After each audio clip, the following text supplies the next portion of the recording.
Baik, marilah kita lanjutkan kepada pemateri berikutnya dengan subjudul vibrasi kompleks. Kepada pemateri dipersilakan dan untuk audiens dimohon untuk tetap kondusif dan fokus mendengarkan materi. Terima kasih.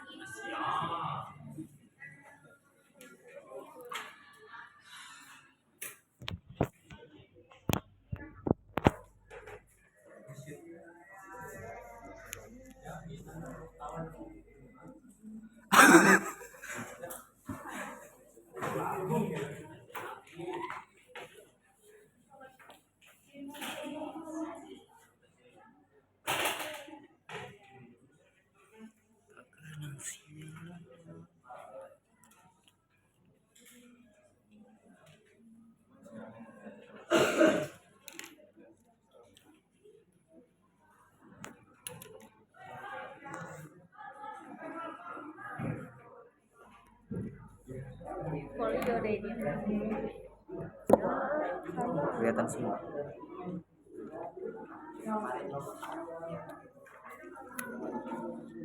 Oke, baik, terima kasih ya. Saya sini akan menjelaskan materi tentang sistem asam atau bahasa kompleks. Begitu, maaf kalau ada kata-kata yang tidak kelihatan karena kecil. Silakan lihat di ppt yang sudah diberikan.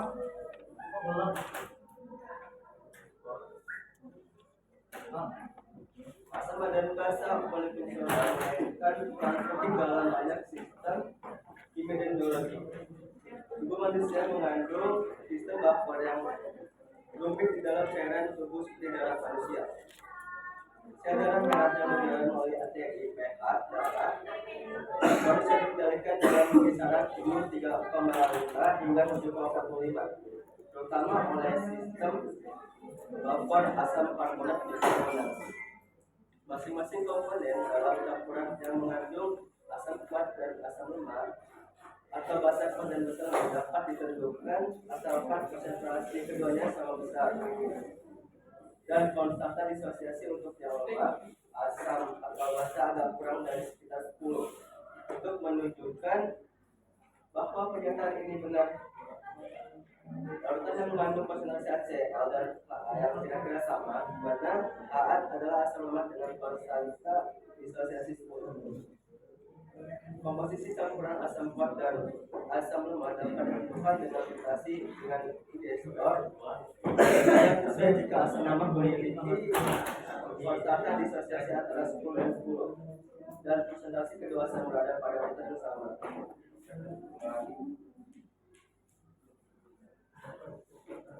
Besaran pH polifungsional seperti asam fosfat dan natrium karbonat dapat dihitung secara ketat melalui penggunaan pendekatan sistematis untuk masalah multivariat.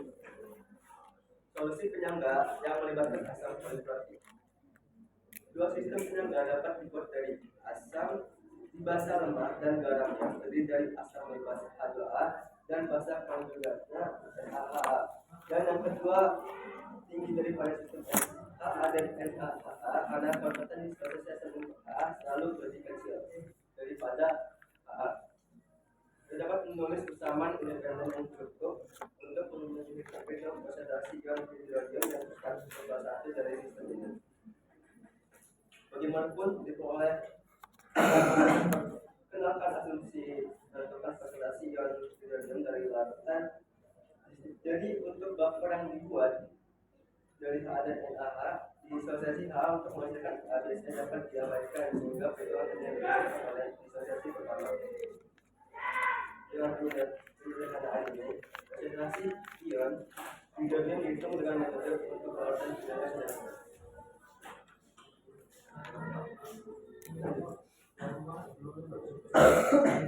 Di contoh di atas, di mana keadaan adalah merupakan asosiasi asam sulfat adalah asosiasi bahasa konstanta asosiasi untuk HA.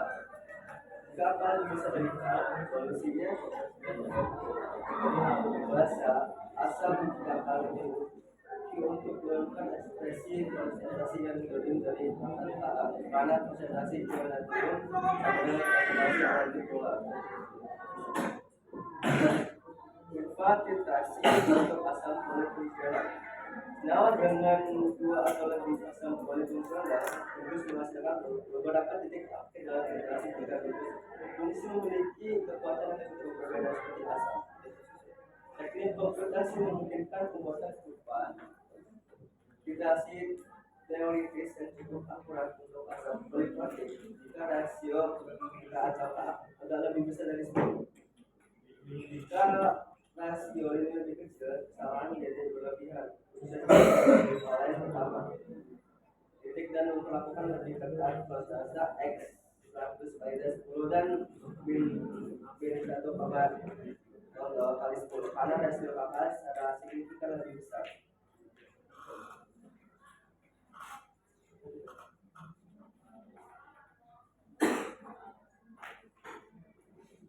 Dalam kurung 7 formylic acid kurung dan formic acid atau butaneoic C bawah isomer geometris ini menunjukkan perbedaan yang mencolok baik dalam sifat fisik maupun sifat kimianya. Karena CO isomer asam malat memiliki kedua gugus karbonil pada sistem molekul yang sama. Senyawa tersebut menghilangkan air untuk membentuk siklik anhidrida malaras yang merupakan zat yang sangat reaktif untuk banyak digunakan dalam plastik, pewarna kosmetik, farmasi, dan bahan kimia pertanian. Asam fulmarat yang penting untuk wangi dan dapat direspirasi digunakan sehari-hari sebagai antioksidan untuk mensintesis kendali dan untuk memperbaiki warna dalam pewarna.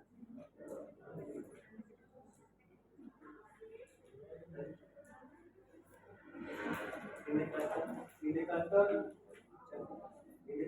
tentang asam akan memberikan perubahan warna ketika satu mol asam telah digunakan untuk setiap mol asam, dan indikator tentang rasa akan membutuhkan 2 mol asam per mol asam. Oke, sekian, terima kasih.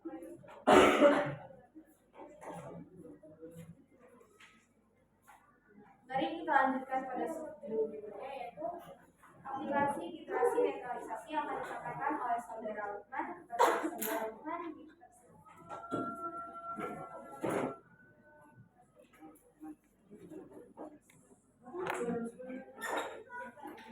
Assalamualaikum warahmatullahi wabarakatuh.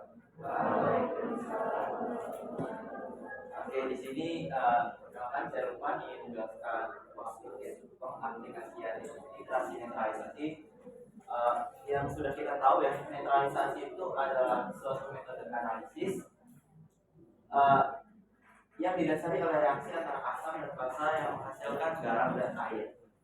Metode titrasi netralisasi juga dapat digunakan apabila analat yang diinginkan ditentukan kadarnya bersifat asam atau basa. Kita langsung ke asam dan basa. Oke, titrasi asam basa. Titrasi asam basa juga dibagi menjadi dua, yaitu asidimetri dan alkalimetri. Asidimetri itu penetapan kadar secara kuantitatif terhadap senyawa-senyawa yang bersifat basa dengan menggunakan baku asam.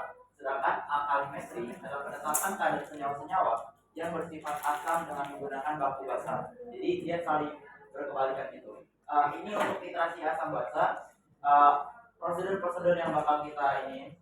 Sebelumnya kita sudah masuk ke titrimetri, jadi kita sudah tahu nih cara titrasi itu bagaimana. Itu ada buret sebagai titran, Burenmeier sebagai titran. Oke, lanjut. Di sini juga sebelum titrasi kita juga mendapatkan indikator. Indikator adalah asam lemak atau basa lemak senyawa organik yang dalam larutannya warna molekul-molekulnya berbeda dengan warna ionnya. Indikator asam atau basa terletak pada titik ekivalen dan ukuran dari pH. Oke, di sini indikator itu bersifat asam atau basa, yang merupakan senyawa yang digunakan untuk mengetahui apakah sebuah larutan mengandung asam basa atau netral. Sementara itu, larutan yang mengandung basa memiliki pH antara 8 sampai 14. Jika pH larutannya berada pada angka 7, larutan tersebut disebut netral. Oke, di sini ada rentang pH indikator, bisa dilihat. Di sini walaupun ada rentang, di sini juga ada daftar indikator asam basa. Oke, di sini ada prinsip dasarnya. Literasi netralisasi adalah literasi yang didasarkan pada reaksi antara suatu asam dengan basa. Contohnya itu H3O plus O- direaksikan yaitu 2H2O. Jumlah ekivalen asam H3O plus sama dengan jumlah ekivalen basa O-. Larutan baku yang digunakan pada literasi netralisasi adalah asam kuat atau basa kuat karena zat-zat tersebut bereaksi lebih sempurna dengan analit dibandingkan jika dipakai asam atau basa yang lebih lemah. Larutan baku asam dapat dibuat dari HCl, H2SO4, HClO4, sedangkan larutan baku basa dibuat dari KOK atau KOK.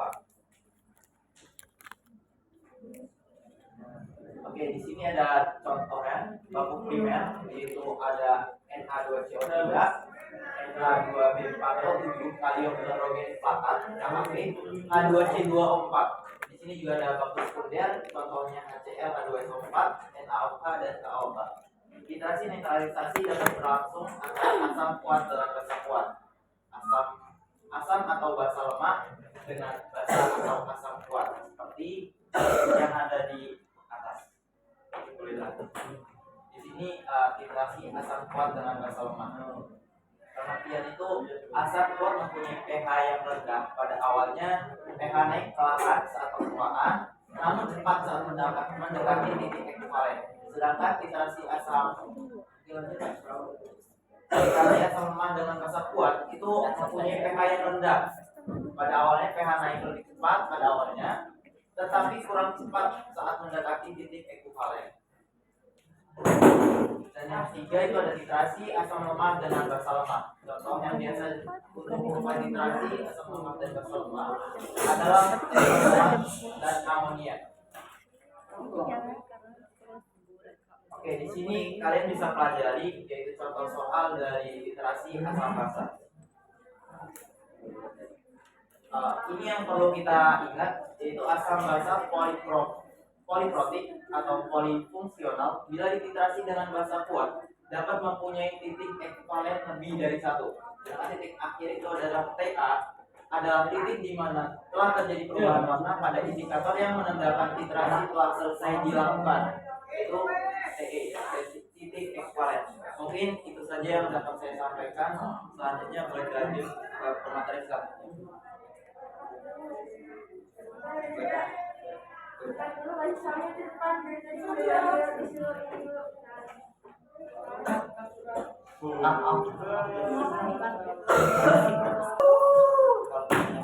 Lanjut time. Soalnya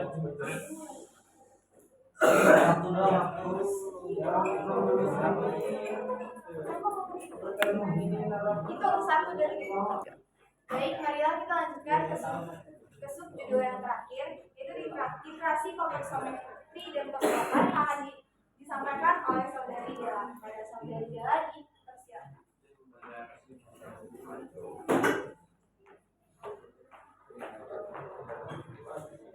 Oke, jadi untuk materi yang terakhir saya mengambil alih.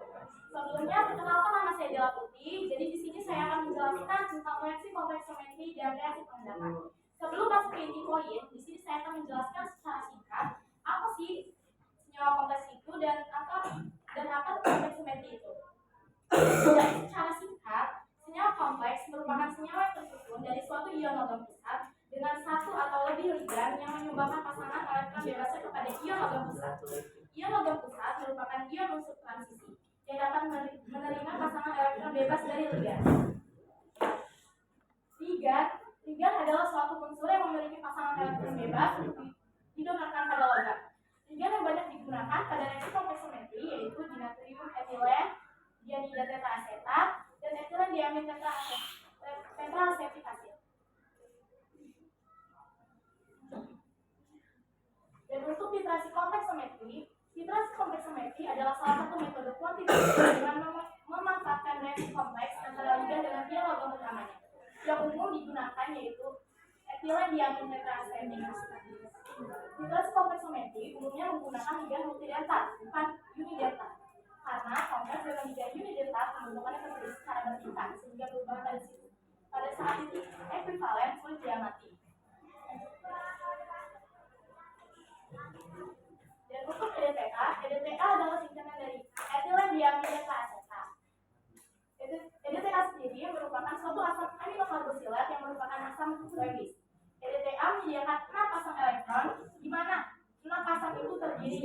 pasang gugus karboksilat dan 2 pasang gugus amina. Bisa dilihat dari gambar. Untuk gambar yang A itu merupakan struktur dari EDTA, dan yang B itu suatu kompleks M atau logam EDTA dengan 6 bilangan koordinat. Oke, kita langsung masuk ke contoh reaksi kompleksometri. Yang pertama yaitu ada standarisasi EDTA dengan ZNSO4. Sekali lagi, EDTA itu merupakan singkatan dari etilen diamin tetraasetik asid, di mana etilen itu artinya 2 karbon rapat 2, diamin itu artinya 2 amonium, tetraasetik asid itu adalah asetat 4 kali. Pada struktur atom kemis, EDTA mempunyai 6 pasang elektron bebas yang akan disumbangkan ke pusatnya, di mana ZnSO4 itu dia pusatnya itu adalah Zn. Jadi Zn itu menerima 6 pasang elektron bebas dari EDTA, sehingga reaksi ini dapat disebut sebagai reaksi kompleksometri. Nah, indikator pada titrasi kompleksometri ini biasanya menggunakan indikator EBT. Indikator EBT atau area from black tea. Pada indikator ini terjadi perubahan warna dari biru menjadi merah anggur.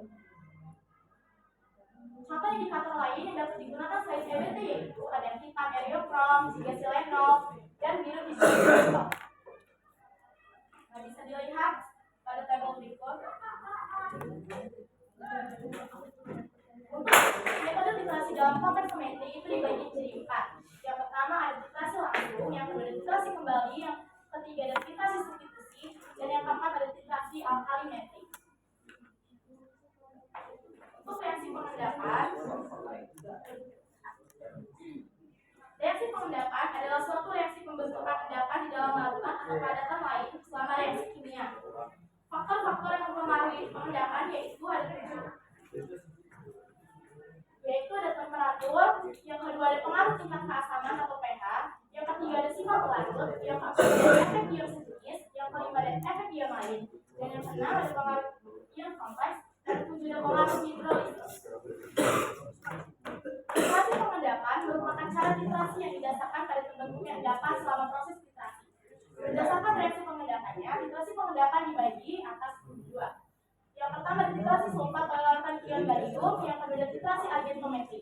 Titrasi agentometri didasarkan atas terjadinya pengendapan kuantitatif. Berdasarkan cara kuantifikasi titrasi, agentometri dibagi dalam 3 golongan, yaitu ada metode Fayence, Mohler, dan Volhard. Dalam metode Fayence, indikator yang biasa digunakan yaitu indikator absorpsi. Sebagai kenyataan bahwa pada titik ekivalen, indikator terabsorpsi oleh endapan. Contoh indikator absorpsi itu dapat dilihat pada tabel berikut. Dan untuk metode Mohler itu merupakan metode yang digunakan untuk menentukan garam-garam halida secara langsung. Titrasi ini dilakukan harus dalam suasana yang netral atau pH rentang 6 sampai 10. Titrasi indikator yang biasa digunakan pada metode Mohler ini yaitu K2CrO4. Yang apabila direaksikan dengan AgO3 itu menghasilkan endapan yang berwarna merah bata.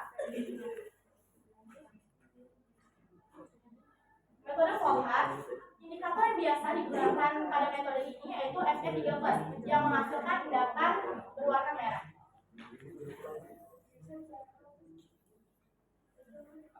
Untuk contoh reaksinya kita akan mengambil dari metode Mohler, yaitu penetapan kenormalan AgNO3 dengan BBP atau bahan baku primer NaCl. Jadi, reaksi lambang AgNO3 plus NaCl yaitu sebagai berikut.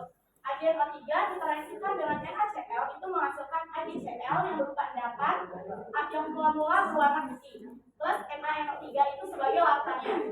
Kemudian AgNO3 itu ditambahkan dengan indikator K2CrO4 yang menghasilkan Ag2CrO4 itu sebagai endapannya berwarna merah coklat, plus 2KNO3 sebagai larutannya. Sekiranya hanya sini sampai yang dapat saya sampaikan. Untuk moderator bisa dilanjut.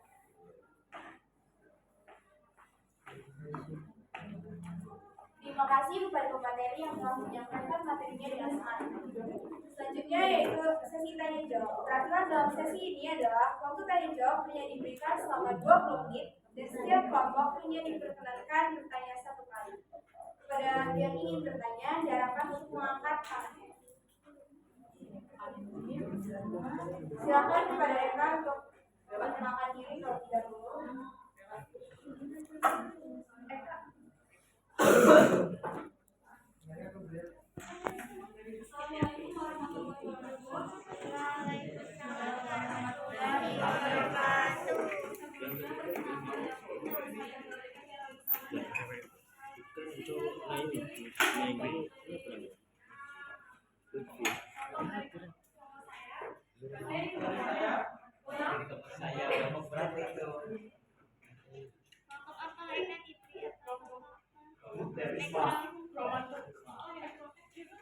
Kelompok dua.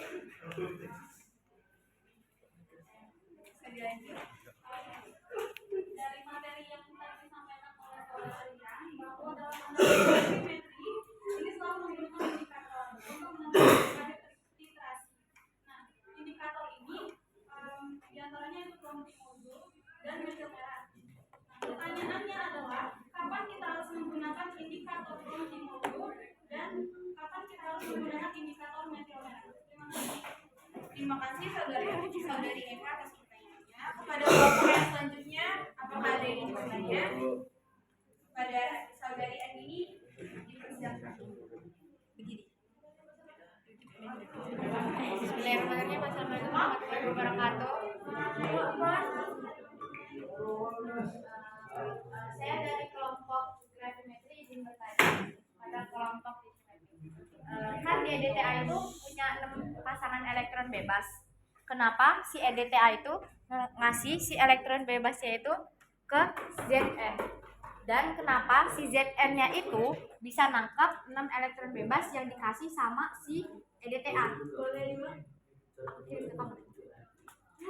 Dan kenapa dari mengambil pasangan elektron bebas tersebut bisa disebut sebagai reaksi kompleksometri? Sekian, terima kasih. Wassalamualaikum warahmatullahi wabarakatuh. Apakah pertanyaannya cukup?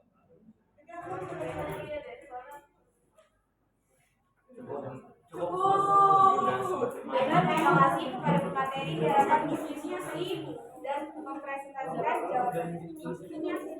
Oh, tapi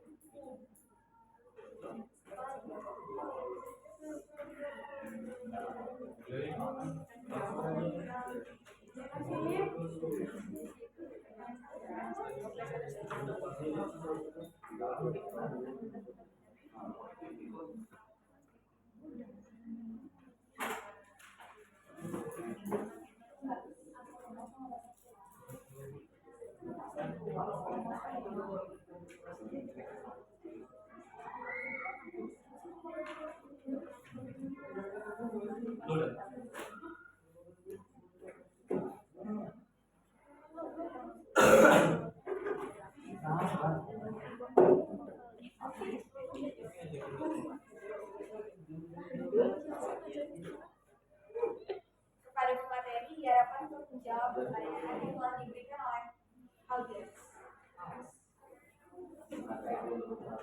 Baik, saya di sini akan menjawab pertanyaan dari Eka, di mana dia bertanya kapan sih indikator BTB dan indikator MM itu digunakan. Jadi seperti yang sudah Rian jelaskan dan yang telah saya Rama serius. Ulang. Baik, saya akan menjawab pertanyaan dari Eka mengenai indikator BTB dan indikator MM itu kapan digunakan. Jadi jawabannya seperti yang telah dijelaskan oleh Rian dan saya sendiri ketika hubungan antara titik aktif ekivalen dengan titik akhir, di mana bahwa titik akhir itu diharapkan sedapat mungkin dengan titik ekivalen. Singkatnya itu, kalau misalnya kita mau ke SMDI, kita dari Raja Basa, kemudian kita naik angkot yang terakhir atau yang lokasinya itu yang melewat SMDI. Jadi begitupun halnya dengan indikator. Kita pilih indikator itu sesuai dengan rentang pH-nya, dengan larutan yang akan kita titrasi. Jadi untuk indikator BTB atau Bronte modul itu digunakan ketika kita mentitrasi asam kuat dengan basa kuat. Contohnya seperti NaOH dengan HCl. Nah, ketika titrasi itulah indikator ini digunakan. Kemudian untuk yang indikator metil merah atau indikator MM itu digunakan untuk larutan yang bersifat asam kuat dengan basa lemah. Karena tentang pH-nya itu nanti akan di bawah dari 7. Karena kan asam bama dengan basa kuat itu yang menang akan basa kuat. Asam kuat. Jadi nanti dia di pH-nya itu di rentang dari pH apa. Cukup. Terima kasih. Pertanyaan kedua.